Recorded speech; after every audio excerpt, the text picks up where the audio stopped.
ભરૂચ જિલ્લાના વાગરા તાલુકાના કડોદરા ગામ નજીક આવેલી સુપરફોર્મ કંપની દ્વારા છેલ્લા 5 વર્ષથી છોડાતા પાણીના કારણે ખેતરોમાં ભરાવો થતા જમીન ખેડાણ અને પાક ઉત્પાદનને ભારે નુકસાન પહોંચી રહ્યું હોવાના આક્ષેપ સાથે સ્થાનિક ખેડૂતોમાં તીવ્ર રોષ વ્યાપ્યો છે અને તંત્ર કે કંપની દ્વારા ઉકેલ ન આવતા ખેડૂતોએ કંપનીના ગેટ સામે પરિવાર સામે અચોક્કસ મુદતના ધરણા પર બેસવાની ચીમકી ઉચ્ચારી છે તો બીજી તરફ આસપાસના ગામોના સ્થાનિક યુવાઓએ પણ છેલ્લા 3-4 વર્ષથી નોકરી તથા એપ્રેન્ટિસશીપમાં યોગ્ય તક ન મળતી હોવાનો અને કંપનીના આઈઆર વિભાગ દ્વારા ભેદભાવ કરાતો હોવાનો આક્ષેપ કરી ઉગ્ર આંદોલનની ચેતવણી આપી છે। પાણી ભરાવાની આટલી જૂની સમસ્યા અને સ્થાનિક રોજગારીના પ્રશ્ને વારંવાર લેખિત રજૂઆતો કરવા છતાં કંપની કે સંબંધિત સરકારી તંત્ર દ્વારા કોઈ અસરકારક કાર્યવાહી ન કરાતા સ્થાનિકોએ આ મામલે તટસ્થ તપાસ કરવાની અને કાયમી નિરાકરણ લાવવાની માંગ કરી છે।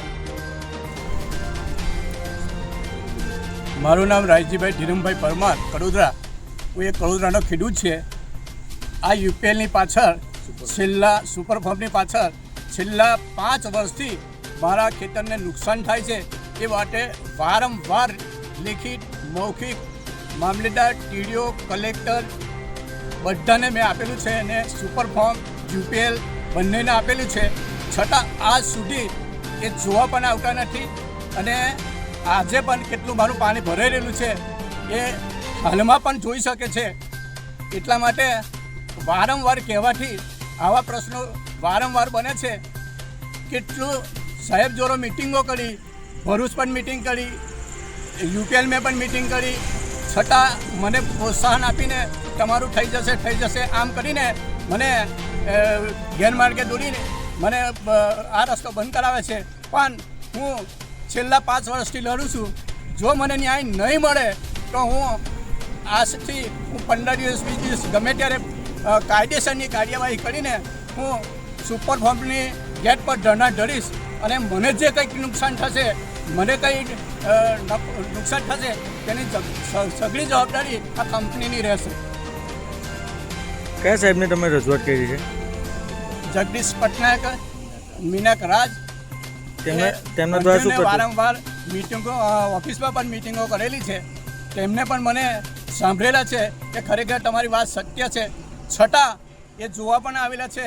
2023-2025માં જીપીસીબીએ એ લોકોને નોટિસ પણ આપેલી છે કે ખરેખર આ પ્રદૂષણવાળું પાણી છે, છતાં એ નોટિસને પણ અવગણના કરીને આ કંપનીએ મને ધરછોડ કરેલી છે।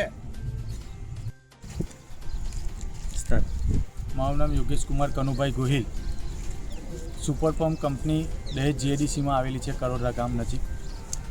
ત્યાં અમે વારંવાર લેન્ડલુઝરના પ્રશ્નો લઈને આવતા હોય છે। ખાસ કરીને તો એટલી બધી વિવાદિત આ કંપની છે કે ખરેખર છેલ્લા 3-4 વર્ષમાં મારા ગામના એક પણ એપ્રેન્ટિસમાં આ લોકોએ લીધા નથી કે કોઈ પરમેડન સ્થાનિકોને નોકરી નથી લીધા। આસપાસનો ગામ છે, પાડરિયા છે, પનિયાદરા છે, નરનાવી છે, જનિયાદરા છે, એમાં એક પણ છોકરાને છેલ્લા 4-5 વર્ષથી નથી એપ્રેન્ટિસમાં લીધા કે નથી પરમેનન્ટ રોલ પર લીધા નવી ભરતીમાં।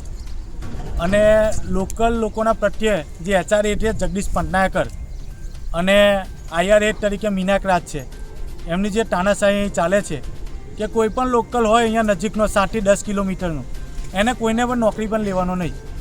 એવા પણ અહીંયા આગળ બનાવો બન્યા છે કે ભાઈ ઇન્ટરવ્યૂ થઈ ગયું છે, ઇન્ટરવ્યૂ થવાનું છે અને પછી તેમને ખબર પડે કે આ એડ્રેસ તો કડોદરાનું છે, તો તેમને એવા લોકોને જોઈનિંગ કરવાનું હોય તેઓને પણ ના પાડી દીધી છે, કંઈક ને કંઈક બહાનું કાઢીને। એટલે આ લોકોને જે સ્થાનિકોનું જે આસપાસના ગામોનું એ છે લોકલ રીતે, એટલે આ લોકોને ખૂબ જ એમને લોકલોની એલર્જી છે। જગદીશ પટનાયકર અને મીનાક રાજ એ યુનિટ હેડ છે દીપક ગઢ, એ તો કોઈ દિવસ આ કોઈ પ્રશ્નની અંદર કોઈ સમાધાન કે એની પર આવતા જ નથી વાત કરવા માટે। એટલે અનેક વાર અમે વિનોદ ભટ્ટ સાહેબ, નરેન્દ્ર ભટ્ટ સાહેબ, કુંદન ભટ્ટ, મુકેશ રાણા, આવા જે ટોપ મેનેજમેન્ટના લેજરિંગના માણસો છે એમની સાથે અનેકો વાર ભરૂચમાં, દહેજમાં મિટિંગો કરી હોય, તેમ છતાંય એક છોકરો છે નરેન્દ્ર કરીને, એના ફાધર નથી અને એને નોકરી પર લેવા માટે પરમેનન્ટ રોલ પર કીધું હોય, પણ આજે 3-4 વર્ષ થઈ ગયા એ છોકરાને પરમેનન્ટ રોલ પર કરવામાં આવતો નથી। એના ફાધર નથી, જેના કારણે તેના મમ્મીને પણ અહીંયા રોજગારી માટે ગાર્ડનમાં નોકરી કરવા માટે આવવું પડે છે.